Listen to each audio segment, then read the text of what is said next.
What is up guys? Kumusta?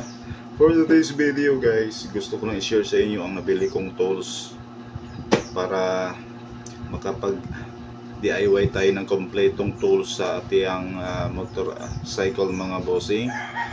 Yes mga bossing, bumili ako ng anong tawag dito, impact wrench. Yes mga bossing, kailangan natin to mga bossing sa ating pag DIY ng pagkalikot-kalikot ng ating motorcycle mga bossing. Yes mga bossing, bumili tayo ng kilat sa halagang ano to, more or less 2,000.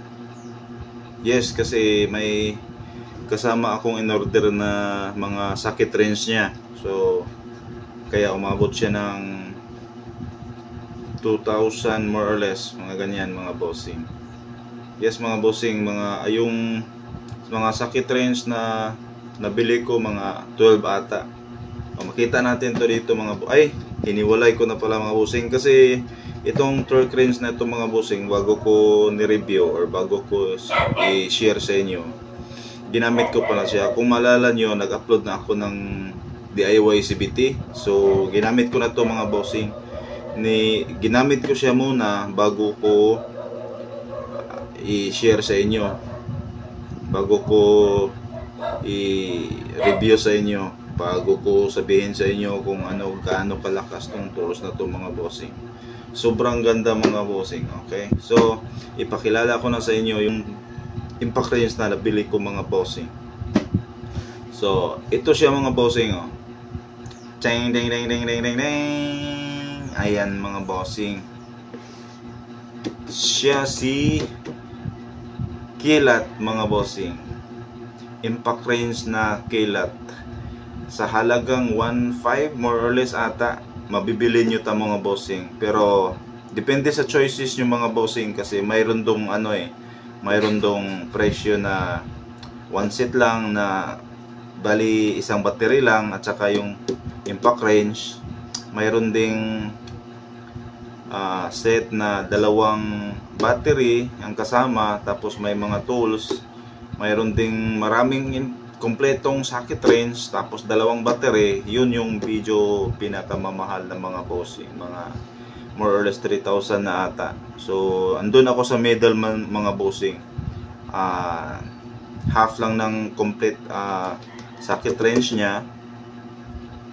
Bali 50% lang ng socket wrench niya, tapos itong impact wrench tsaka dalawang battery, yun yung pinili ko mga bossing, kaya umabot siya ng more or less 2,000. Okay, so ito na siya mga bossing, yung impact wrench natin. Si Kilat ang brand niya mga bossing. Ito yung niya, ito yung hard case niya. Medyo durable naman yung hard case niya mga bossing. Mas durable pa siya sa hard case ng kung makita niyo yung mga hard case ng mga butane. Siyempre mas mas matigas at mas durable tong hard case na to, kasi mas mabigat kasi to mga bossing, at saka mas pricey to kaysa butane. kaya medyo yung hard case niya, hard talaga, di ba? Okay, so ipakita ko na sa inyo mga bossing. Ito na, pag open natin ang box mga bossing,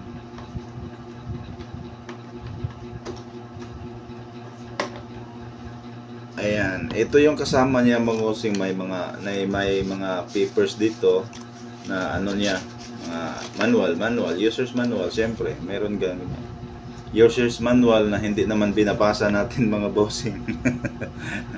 Ayan, so itabi na natin yan, hindi natin yan binabasa So ito yung laman niya mga bossing. Kinuha ko na pala yung mga socket wrench niya mga bossing, kasi nilagay ko na sa lagayan ko. Ayan mga bossing. So mayroon siyang ganito, anong tawag nito, tapos charger. Syempre ito yung charger niya mga bossing. Ayan, ito yung charger niya mga bossy. charger kasama, tapos merong dalawang battery syempre. Ayan mga bossing, dalawang battery.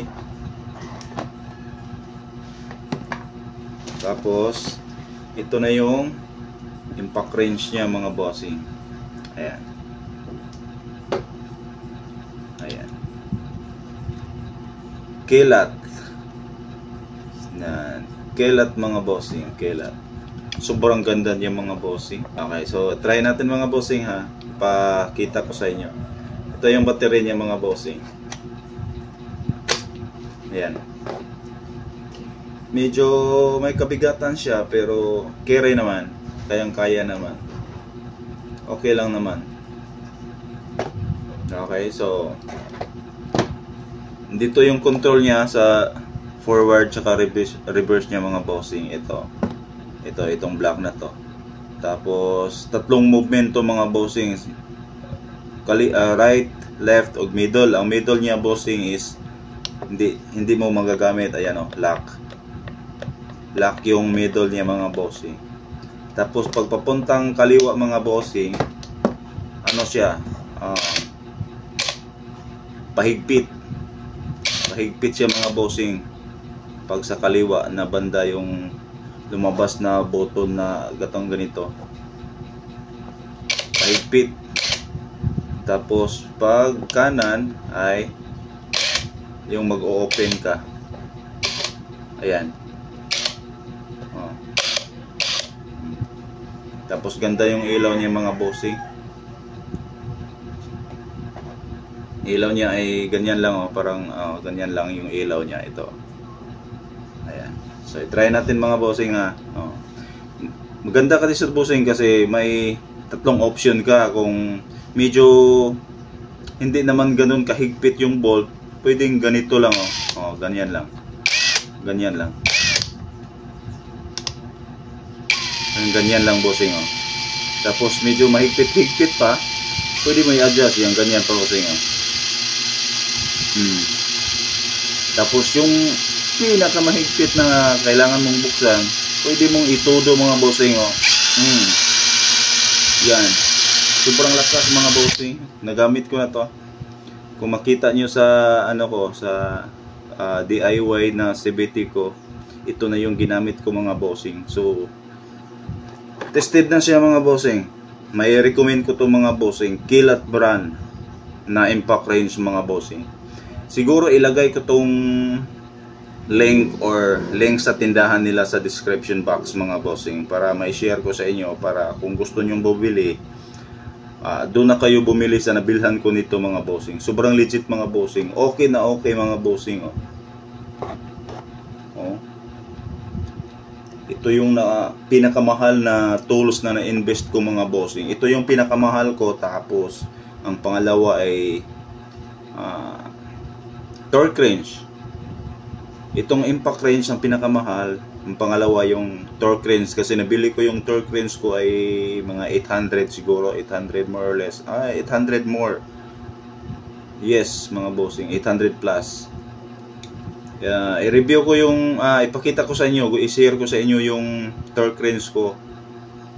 Maybe in the next video mga bossing. Pakita ko kung anong brand, kung ano kalaki. Yes mga bossing, i-share ko sa inyo. So ngayon, ito muna. Ilagay ko yung link ng tindahan or sa product na to sa description box mga bossing, okay? Basta ito lang yung nabili ko. Kilat brand na impact range.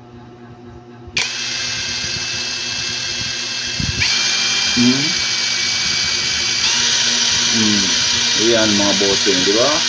Lakas niya mga bossing. Okay? So hanggang dito na lang siguro mga bossing.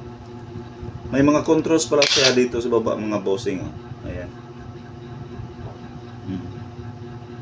May battery life indicator dyan mga bossing, tsaka control niya. Ano to? Small, large, at ano tong sa gitna. Madilim mga bossing, hindi ko mabasa. Ayan, oh. Oh. Basta malakas na, sobrang lakas niya mga bossing. Yan, oh. Okay, di ba? Di ba mga bossing? Okay, so hanggang dito na lang mga bossing. Until next video mga bossing. Bye-bye. Ingat kayo lagi. Ingat kayo lahat. Ingat kayo lahat.